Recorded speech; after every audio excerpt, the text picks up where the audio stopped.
They called me Jakob Fugger the Rich. 5 centuries ago, I lived in a world where gold and silver ruled men's hearts. And I ruled the gold and silver. But let me tell you, I was not born rich. I built it. And the principles that made me the richest man of my age still build fortunes today, if you understand them. So sit with me, and I'll tell you how I turned cloth into copper, copper into gold, and gold into power. I was born in Augsburg, Germany, in the year 1459. My family were merchants, humble traders of cloth and spices. My brothers and I worked the counting tables by candlelight, dreaming of trade routes and fortunes. When I was old enough, my family sent me to Venice, the beating heart of European trade. There, I learned the secret that separates merchants from magnates. Money moves faster than goods. It was in Venice that I saw the birth of modern banking. Letters of credit, bills of exchange, debt as a tool. And I realized something most men never do. Wealth is not in the goods you hold, but in the flows of capital you control. When I returned to Augsburg, I began lending. At first to merchants, small sums to finance their shipments. But soon my clients changed. Princes, bishops, even the Pope himself. I discovered the power of leverage. Not just financial leverage, but political leverage. When I loaned to a ruler, I did not ask for simple interest. I asked for privilege. When the Habsburg emperors needed funds for war or coronation, I gave them gold. And in return, they gave me mines. Copper mines in Tyrol, silver mines in Hungary. Do you see the pattern? While others chased profit, I secured control. The world's wealth was buried in the earth, and I held the keys to the mountains. Soon, my copper flowed across Europe. From my warehouses in Augsburg to the forges of Venice, the coins of Europe bore my metal. And when you control the metal that becomes money, you control everything.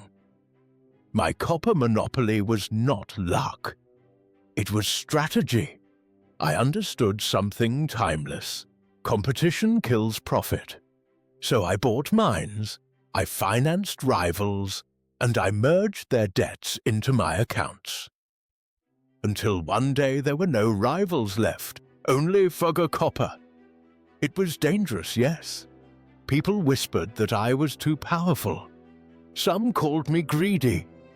But I understood, monopoly is not a crime if it's earned through courage, capital, and calculation. You modern investors call it a moat, a barrier that keeps others out and protects what's within. Build a moat around your wealth, and the tides of fortune cannot wash it away. But not every opportunity should be seized. I watched as merchants sailed for India and the New World, dreaming of spices and gold. They returned with broken ships, or not at all. I invested in what I understood. The mines, the trade routes I could touch. Leverage is power, but unmeasured risk is ruin. That is lesson number 3. Do not chase opportunity. Let opportunity chase you. As my wealth grew, so did my influence. I financed emperors. I built churches. I shaped politics. When Charles V sought to become Holy Roman Emperor, who funded his campaign? I did. My money crowned kings. And in return, they granted me charters, privileges, and protection. But power is a double-edged sword. When you stand beside kings, you share their enemies. And I learned even empires must pay their debts. So I diversified, from mining to trade, from the trade to real estate.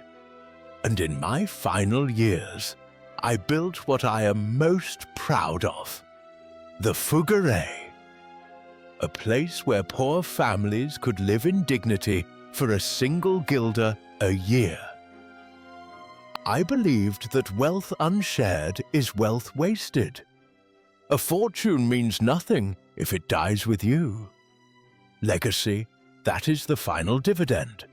Now, 5 centuries later, my ledgers are dust. But the principles remain, eternal, unchanging.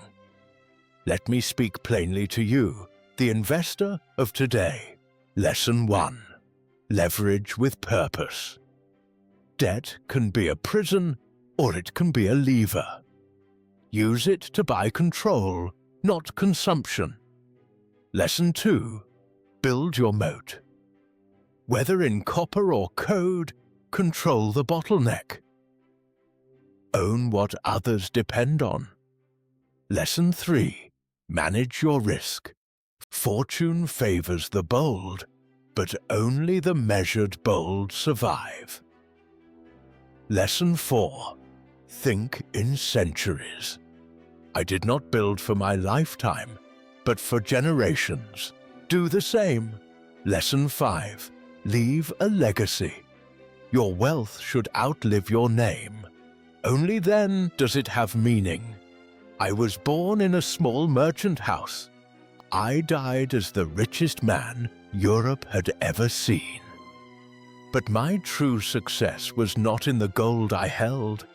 It was in the systems I built, the people I empowered, and the vision that endures. So remember my story when you make your next decision. Wealth is not found in the coin, but in the structure that moves it. That is how empires are built. That is how fortunes endure.